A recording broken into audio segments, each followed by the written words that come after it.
Սիրելի ռադիոլսողներ եւ ռադիոդիտողներ, Դարփինյանի ժամն ենք սկսում, հիշեցնեմ, սա պրոֆեսոր Հայաստանի Հանրապետության նախկին վարչապետ Արմեն Դարփինյանի հեղինակային ժամն է, ձեզ համար այն Դավիթ Խումարյանն է վարում երկրորդ խոսափողի մոտ, հեղինակը առաջին խոսափողի մոտ է, բաժանորդագրվեք YouTube-ում, Instagram-ում, Telegram-ում, բոլոր թվային հարթակներում եւ լրատվական ռադիոյին գործարար ալիքին եւ Արմեն Դարփինյանի օգտահաշիվներին, սկսենք։ Բարև ձեզ, սիրելի Դավիթ, բարև ձեզ, սիրելի ունկնդիրներ, հայո, սկսենք։ Մեզ մոտ կարծես թե չի հանդարտվում թե ռեգիոնը, թե աշխարհը, ոչ միտեղ խաղաղության տեսանկյունից առաջընթաց չկա, պատերազմի աշխարհագրությունն էլ կարծես թե ընդլայնվում է։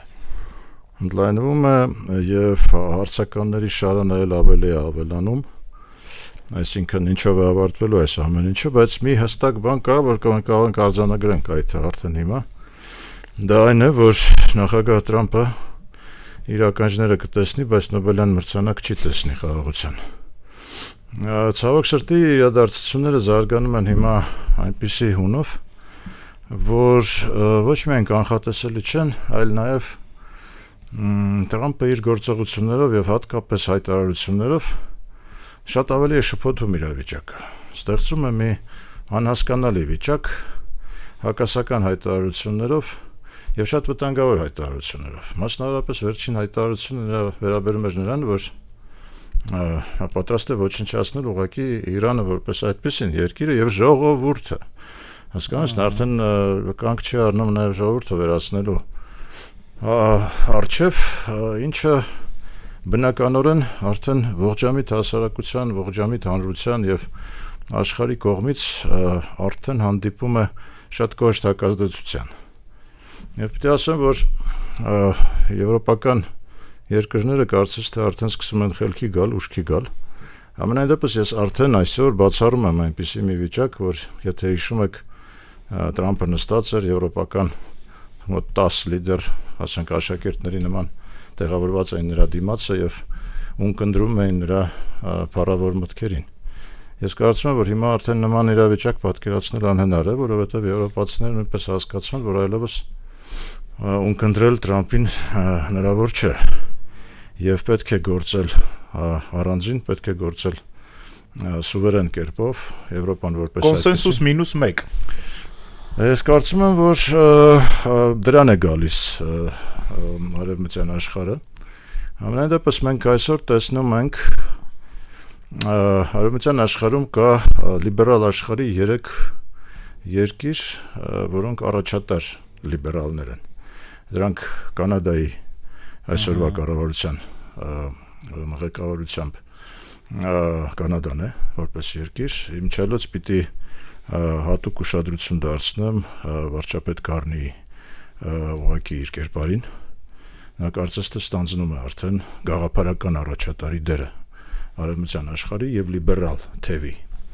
Եվ կա երկու երկիր, Բելգիան եւ Իսպանիան, որոնք նույնպես կարծես թե վերցրել են եվրոպական լիբերալիզմի դրոշը եւ այսօր շատ հստակ կերպով դիմակայում են Տրամփի այդ ագրեսիվ կեցվածքին եւ կարծում եմ, որ նրանք գնալով ել ավելի մեծ պաշտպանություն եւ սիմպաթիա են ձեռք բերելու ամբողջ աշխարհի մոտ եւ հատկապես նաեւ այլ եվրոպական երկրների մոտ։ Ընդհանրապես պիտի ասեմ, որ Բելգիան եւ Իսպանիան անգամ եվրոպական աշխարհի ամենալիբերալ օրենսդրությունն ունեն բոլոր իմաստներով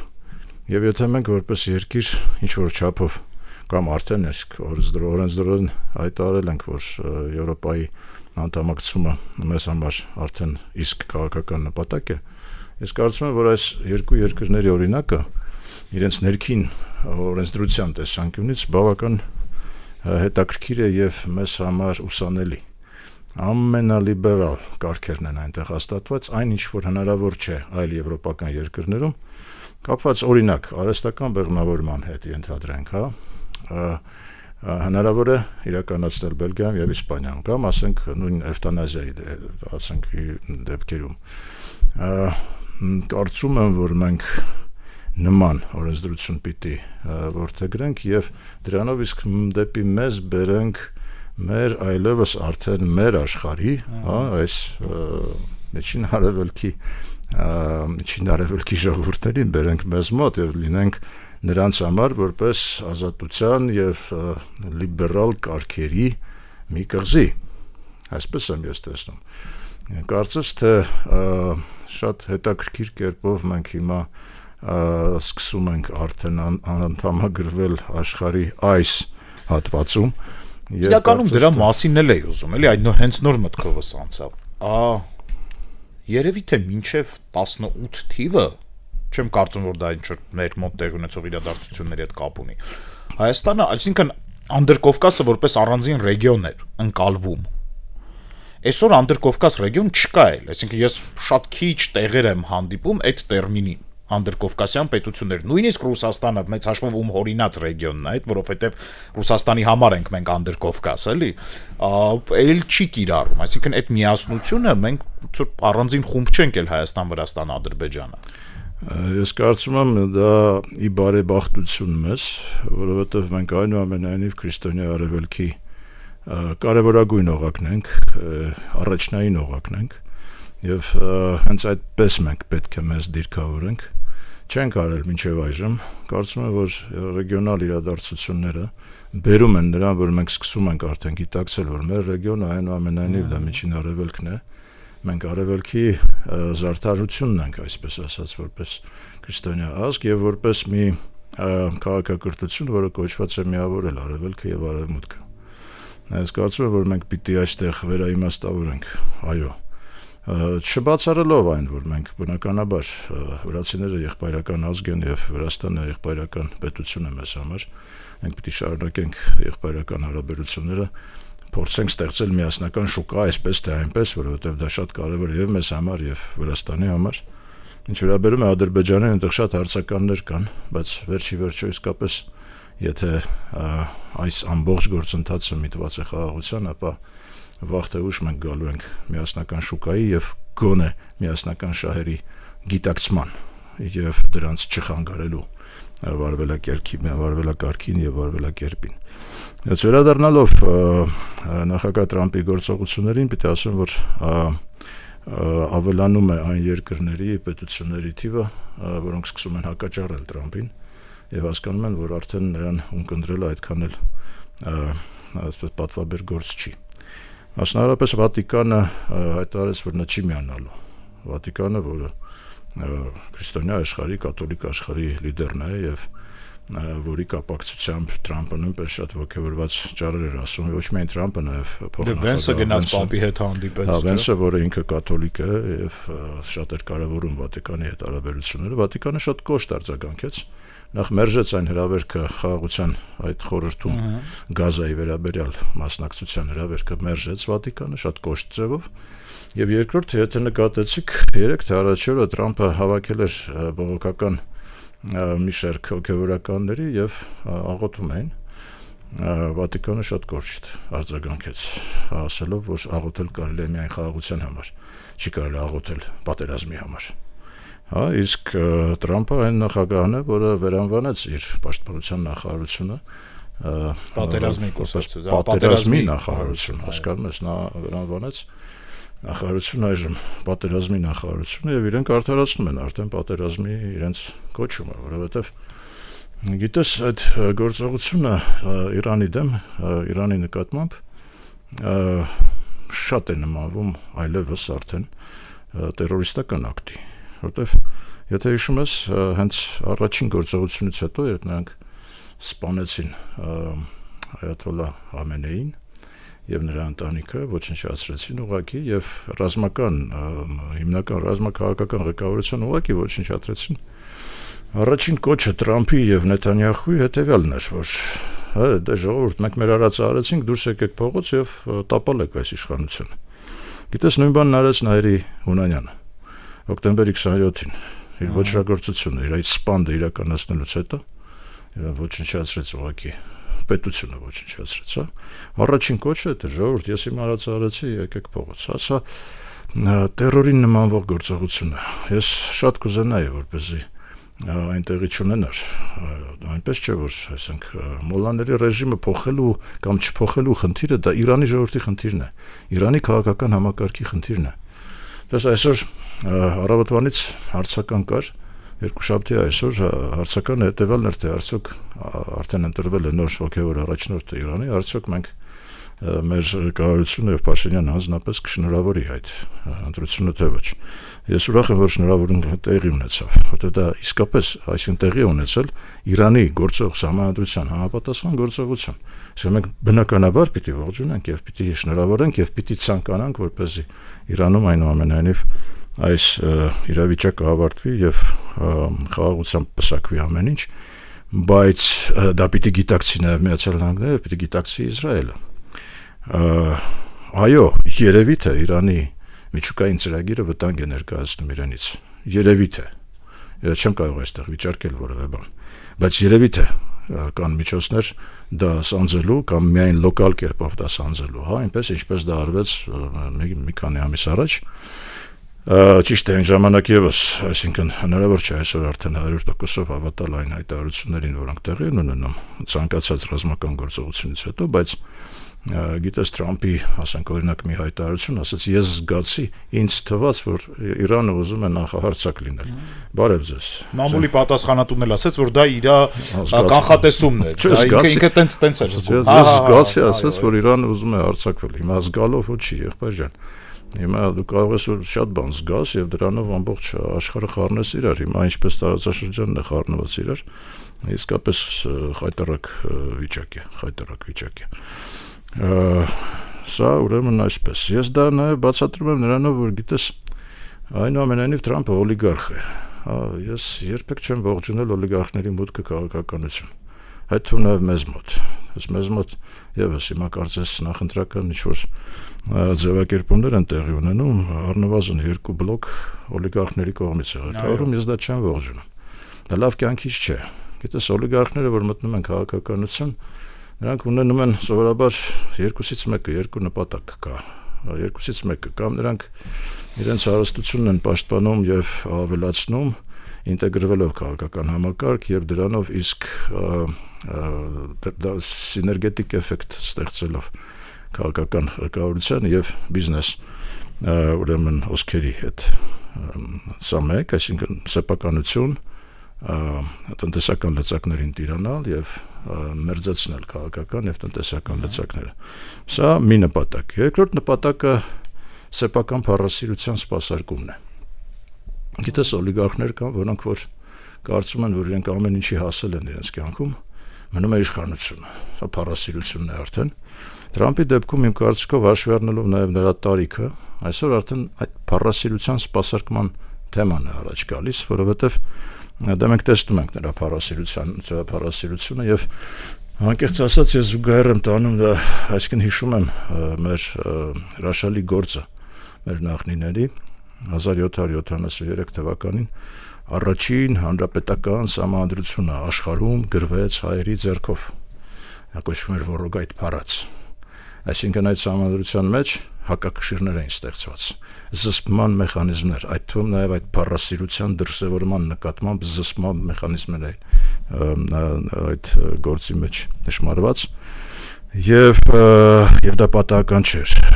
Մովսես Բաղրամյանը, Շահամիր Շահամիրյանը եւ Հովսեփ Էմինը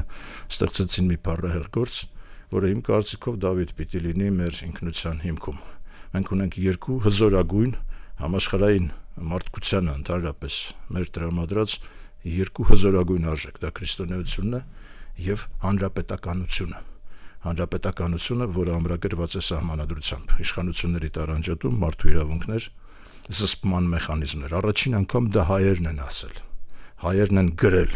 թղթի են տվել։ Դրանից հետո նոր տեղի ունեցավ մեծ ֆրանսիական հեղափոխությունը 1789 թվականին։ Իսկ Շահամիր Շահամիրյանը հրատարակեց դա, այսինքն գրեց 1773 թվականին Հնդկաստանում, իդեպ Մադրասում, եւ հրապարակեց արդեն 1788 թվականին։ Այսինքն մենք առաջինն ենք եղել աշխարհում։ Ես կարծում եմ, որ այս երկու արժեքը մենք ոչ միայն իրավունք չունենք մոռանալու, մենք պիտի ուղղակի սրանք այս երկու արժեքները առաջ մղենք եւ որպես պետություն, որպես ազգ եւ քաղաքակրթություն ներկայանանք աշխարհին հենց այս արժեքներով։ Մենք բերել ենք աշխարհ քրիստոնեություն, մենք բերել ենք աշխարհ հանրապետականություն։ շատ կարևոր բան է, որը մենք կարծես թե մոռացել ենք, չենք անում ցավոք սրտի եւ դրանով իսկ ներկայանում ենք աշխարհին որպես խեղճուկրակ, մեզանից ոչ մի բան կախված չի, փոքր մեզ համար համեստ պետություն ենք։ Միգուցե կարելի է եւ պետք է որոշ դեպքերում համեստի դեր խաղալ։ Իհարկե, այսինքն եւ միգուցե դրանով մենք ինքնապաշտպանվում ենք, այսպես ասած, բայց մեծ հաշվով այս երկու արժեքները պետք է դրված լինեն մեր ինքնության հիմքում եւ մենք սա մոռանալու իրավունք չունենք ուղղակիորեն։ Հիշեցինք Հնդկաստանը, պիտի ասեմ, որ հնդիկները, Հնդկաստանը ընդհանրապես համարվում է աշխարհի ամենամեծ դեմոկրատիան, ամենամեծ թվականակով բնակչության։ Չնայած կաստաներ ունեցող պետությունը, հասարակություն է, պետություն չի, բայց հասարակություն է ամեն դեպքում։ Այո, բայց այնուամենայնիվ քաղաքական դեմոկրատիան այնտեղ հստակ աշխատում է։ Այդ կաստաների գոյությունը Դավիթ պայմանավորված է աղքատության բարձր մակարդակով, այնուամենայնիվ մոտ 300 միլիոն մարդ Հնդկաստանում աղքատ է։ Աղքատության շեմը չի հաղթահարել, հասկանում ես, բայց այդ միլիարդ ու 600 միլիոնից 300 միլիոնը, եթե տեսակարար կշռով նայենք, միգուցե աղքատության ցուցանիշը մեզանից քիչ է։ Դա մեզ հաշվով 25%-ն է նույնն էլի։ Հաստատում կամ նույնն է կամ մեզանից քիչ է, ամենայն դեպս դա ուղղակի թիվն է առելի, կաստայությունը հնարավոր է պահպանել միայն եթե աղքատության մակարդակը պահպանվում է, բայց հնդկական դեմոկրատիան առաջ է շարժվում, ես նկատեցի Հնդկաստանի եւ Իսրայելի մերձեցումը։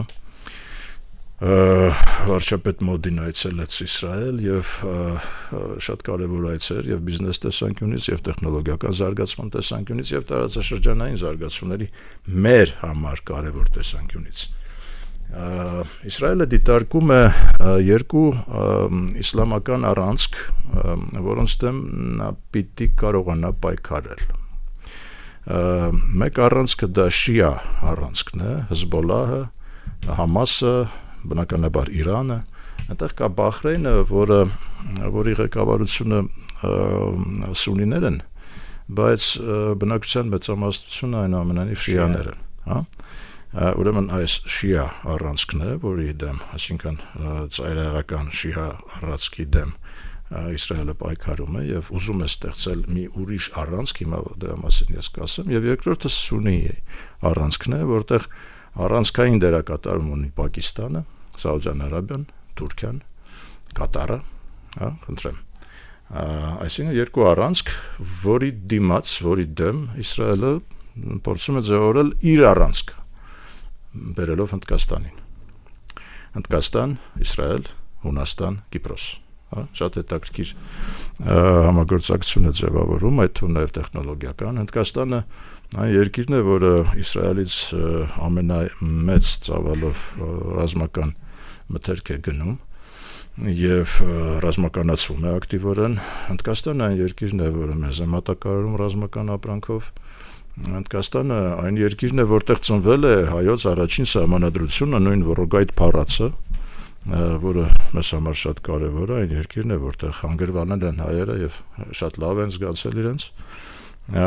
Հնդկաստանը այն երկիրն է, որի մասնակցությամբ, ակտիվ գործուն մասնակցությամբ մենք պիտի կարողանանք մեր հյուսիս-հարավ ճանապարհը իրականացնել, բացել, ինչու ոչ, նաև արևմուտք-արևելք ճանապարհը իրականացնել եւ բացել ամենայն դեպս։ Դες Իսրայելը կարծես թե ինչ-որ չափով վնասազերծել է Ադրբեջանին որպես շիա առանցքի մասնակից, որովհետև Ադրբեջանը շատ, իմ կարծիքով շատ խելոք քաղաքականության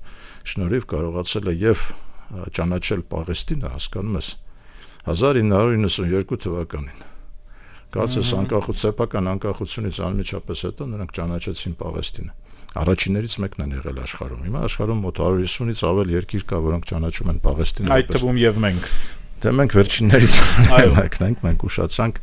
եւ շատ ժամանակավոր ուշացանք եւ պիտի չանենք այս փուլում գոնե, բայց արեցինք, իսկ Ադրբեջանը դա արել է առաջիններից մեկը 1992 թվականին եւ այնուամենայնիվ լինելով առաջիններից մեկը կարողացել է ստեղծել Իսրայելի հետ բարի դրած լավագույն գործընկերն է Իսրայելի, լավագույններից մեկը, ամենայն դեպս Իսրայելը բարձրանում է ամբողջ աշխարհի առջև, որ շիա պետություն Ադրբեջանը իրենց ռազմավարական գործընկերն իրենք ներկայացնում են դա որպես լավագույն օրինակ, ինչպես կարող են հրեաները համագործակցել մուսուլմանների հետ, իսլամիստների հետ։ Ամեն դեպքում մենք պիտի սա եւս հաշվի առնենք, մեզանում կար նման միտում եւ մտածմունք, արժե արդյոք անդամագրվել այդ առանցքին եւ Կիպրոսի մեր բարեկամ, բացարձակ բարեկամ երկիր, եթե մենք աշխարհում ունենք բացարձակ բարեկամական երկիր, դա Կիպրոսն է առաջինը, հա։ Կիպրոսը, Հունաստանը, այսինքն արժե արդյոք մեզ միանալ այս առանցքին, իհարկե կա այստեղ Թուրքիայի գործոնը, որը մեր անմիջական հարևանն է, միգուցե ֆորմալ կերպով միանալ ժամանակավրեպ է նորից, ոչ այսօր, ոչ հիմա, բայց մենք պիտի մտքում ունենանք, որ Հնդկաստանը եւս միացավ այստեղ։ Հնդկաստանը միացավ, այդ թվում նաև այս միավորումը կարող է ներկայանալ աշխարհին որպես դեմոկրատական ալյանս, այսինքն տարածաշրջանային դեմոկրատական ալյանս, ի տարբերություն այդ իմ ներկայացրած առանցքների շիական եւ կամ սուննական։ Ամեն դեպքում, եթե մենք իսկ մեր համար դա ուղղակի բան է, կյանքի խնդիր է, դեմոկրատիան պահպանել, դեմոկրատիան ուժեղացնել եւ իսկապես ներկայանալ աշխարհին որպես հաղթանակած դեմոկրատական երկիր իր բոլոր ինստիտուտներով։ Հավոր, պարոն Դարբենյան, իրականում այսօր էլ է դա կյանքի խնդիր, այսինքն այսօրվա աշխարհում արդյոք ժողովրդավարությունը այս նույն արժեքն ու այդ նույն գինն ունի։ Դա տես այսօր պրոգրեսիվ աշխարհը այնուամենայնիվ Իսպանիայի, Բելգիայի եւ Կանադայի հետ է, ոչ Միացյալ Նահանգների պրոգրեսիվ աշխարհը։ Դա չի բացառում կուր նախագահական համակարգի ներքո կազմակերպված պետական ինստիտուտների գործողություն, դա չի բացառում նաև ավտորիտարիզմի դրսևորումներ այն դեպքերում, երբ պետք է ուղղակի երկիրը հավաքել։ Եվ միգուցե մեզ մոտ այսօր այդ վիճակն է, բայց այս ստրատեգիական տեսանկյունից եմ ասում, մենք դիրքավորվել ենք աշխարհում այսօր եւ շատ ծանր կլինի հակառակը այսօր աշխարհին, ապա մենք երկար ջանքեր ենք գործադրել, զոհեր ենք տվել այդ ճանապարհին, որ այդ ընկալումը որ աշխարհին ներկայանանք որպես դեմոկրատական երկիր, հիմա շատ դժվար եւ իմ կարծիքով շատ սխալ կլինի, եթե մենք այդ ճանապարհից ուղղակի շեղվենք։ Շատ կարեւոր եմ համարում հայ-վրացական օրակարգում տեղի ունեցած երկու կարևորագույն հայտարարություններին եւ կոնստատացիաներին։ Առաջին անգամ Վրաստանի վարչապետը Հայաստանին շնորհակալություն հայտնեց իր դիրքավորման համար ՄԱԿ-ում տեղի ունեցած քվեարկության կապակցությամբ։ Այդ քվեարկությունը Վրաստանի տարածքային ամբողջականության մասին էր եւ Հայաստանը առաջին անգամ պատմության մեջ քվեարկեց կողմ Վրաստանի տարածքային ամբողջականության։ Մինչև այժմ մենք չենք քվեարկել կողմ Վրաստանի տարածքային ամբողջականությամբ եւ միգուցե այստեղ է այն գաղտնիքը, ինչու են վրացիները մեր նկատմամբ ուրեմն կիրառում ամենաբարձր տարիֆները տրանսպորտային, ինչու են նրանք ընդհանրապես դժգոհ մեզանից որոշ իմաստներով։ Առաջին անգամ Հայաստանը քվեարկել է Վրաստանի տարածքային ամբողջականության օգտին եւ սա շնորհակալության առիթ դարձավ պետական մակարդակով։ Սրան հաջորդեց Նիկոլ Փաշինյանի հետևյալ արձանագրումը, ասաց մենք արձանագրելով, որ արդեն լուծել ենք, կարգավորել ենք հայ-ադրբեջանական խնդիրը, բայց տես ինչ ասեց Փաշինյանը, ասաց ես հուսով եմ, որ Վրաստանի խնդիրը եւս կկարգավորվի, հասկանում ես, այսինքն սա ինչ է նշանակում, Վրաստանի համար խնդրի կարգավորումը նշանակում է Աբխազիայի եւ Հարավային Օսեթիայի հետ վերադարձ դեպի Վրաստան, այսինքն այն տարածքների, որոնք որպես պետություն ճանաչվել են Ռուսաստանի կողմից։ Առաջին անգամ Հայաստանի ղեկավարը հայտարարություն է անում, ես հուսով եմ ասաց, որ Վրաստանում հարցը նույնպես կկարգավորվի։ Սա երկու նոր ասպեկտներ են հայ-վրացական հարաբերություններում, որոնք ես կարծում եմ շատ կարևոր են, սա նոր երանգ է, այս երանգը իմ կարծիքով պետք է պահպանել, որովհետև մենք չպիտի ուրախանանք այն փաստով, որ եվրոպացիները կարծես հիմա փոխել են իրենց նախապատվությունը եւ մեզ ավելի են սիրում, քան վրացիներին, թեքվել են դեպի մեզ եւ մոռացել են Վրաստանին եւ Վրաստանի ընթացքը։ Իմ կարծիքով մենք այստեղ առաջին շահագրգռվածը պիտի լինենք, որ միասնական շուկա ստեղծենք Վրաստանի հետ, առաջ գնանք եւ առևտրային հարաբերություններով եւ տուրիստական հոսքերով մենք միակողմանի հոսք ունենք այսօր ըստեղծում։ Պիտի կարողանանք վրացիների հետաքրքրությունը շարժել դեպի մեզ եւ անել դա շատ ավելի ակտիվ, քան արել ենք մինչեւ այժմ։ Ազատ աշխարհից 2-3 դիտարկում եմ առանձնացրել։ Հիշում ես Դավիթ, որ մենք խոսեցինք քո հետ կանխիկ դրամի կարևորության մասին։ Ասացինք, որ կանխիկ դրամը այդ թվում նաև քաղաքացու ազատության սիմվոլն է եւ քաղաքացու պաշտպանությունն է ավտորիտարիզմից, որտեղ նա ազատ գործելու հնարավորություն է տալիս, այլ ոչ թե ամբողջապես կաղապարված եւ վերահսկողության տակ ունենալու միջոցները սեփական։ Հիմա տես, որ ամենադեմոկրատական երկրներից հյուսիսային երկրները Ֆինլանդիան, Շվեդիան եւ Նորվեգիան իրենց կենտրոնական բանկերը հատուկ ցուցում են ուղարկել ֆորմուլար իրենց բնակչությանը, քաղաքացիներին Ֆինլանդիայի, Շվեդիայի եւ Նորվեգիայի, պարտադրելով յուրաքանչյուր քաղաքացուն իր գրպանում ունենալ առնվազն 1000 կրոն կանխիկ գումար։ Ինչու՞։ Որովհետեւ աշխարհը խառն է եւ կիբերանվտանգության տեսանկյունից կարող է հասանելիություն չունենա, կիբերհարձակումները կարող են ուղղակի կատվածահար անել տնտեսական համակարգը, ֆինանսական համակարգը։ Պարտավոր է կանխիկ դրամ ձեր մոտ ունենալ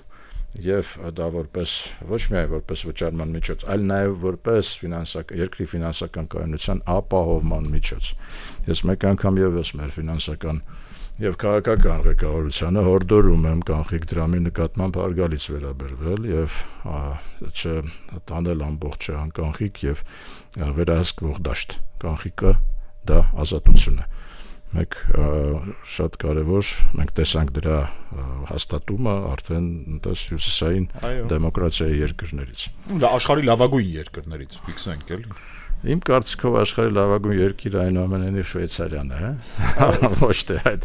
հյուսիսայինները։ Եվ Շվեյցարիայից եւս ունեմ մի շատ հետաքրքիր, ուղղակի արդեն զվարճացնեմ մի քիչ, բայց սա ռեալ պատմություն է։ Ուրեմն Շվեյցարիայի ադմինիստրատիվ մայրաքաղաքը Բեռն քաղաքն է, դու գիտես։ Բեռնի զինանշանը գոյություն ունի, որի վրա պատկերված է մերկ արջ, այսինքն տկլոր է արջը, համապատասխան իր բարեմասնությունը։ Բարեմասնու չէ, բան է, արու արջը, էկ չի, էլի արու է, եւ ուրեմն համապատասխան բարեմասնությունը այդ զինանշանի վրա պատկերված է։ Հիմա այնտեղ որոշակի, այսպես բարոյական նորմերի ջատագովների պնդմամբ այս հարցը դրվեց քվեարկության։ Այսինքն ժողովուրդը, Բեռնի ժողովուրդը, այսինքն պիտի քվեարկեր, արդյոք այդ բարեմասնությունը մնա գերբի վրա, թե ոչ։ Քվեարկեցին բացարձակ մեծամասնությամբ, որ այդ բարեմասնությունը պիտի մնա գերբի վրա, զինանշանի վրա եւ դա ուժի ցուցադրություն է, դա կուր, այսպես ասած համակարգի ցուցադրություն է եւ ես կարծում եմ մեզ համար նման ուժի ցուցադրություն է Մասիսարը։ Հա, համաձայն եմ։ Դա մեր ուժն է, որ եթե մենք զինանշանից հանելու ենք Մասիսը, ես ուղղակի հաստատ գիտեմ, որ Մասիսը ավելանալու է ամենուր։ Եթե մենք զինանշանից անենք, ամենուր կավելանա։ Այդ թվում նաեւ մեզանում, մեր մեջ, մեր հոգու եւ ոգու մեջ։ Այո։ Այսքանն է այսօր, Դավիթ ջան, շնորհակալ եմ։ Ես եմ շնորհակալ, շարունակեք հետևել, շարունակեք լսել գործարար ալիքը, եւս մեկ անգամ կոչ եմ անում, բաժանորդագրվել սոցիալական հարթակներում եւ լրատվական ռադիոյին եւ գործարար ալիքին եւ Արմեն Դարփինյանի օգտահաշիվներին, հաստատ օգուտ եք ունենալու դրանից։ Նաեւ լսեք գործարար ալիքը FM 106 եւ 5 հաճախականությամբ, մենք հաջորդ շաբաթ կհանդիպենք, այսքանը։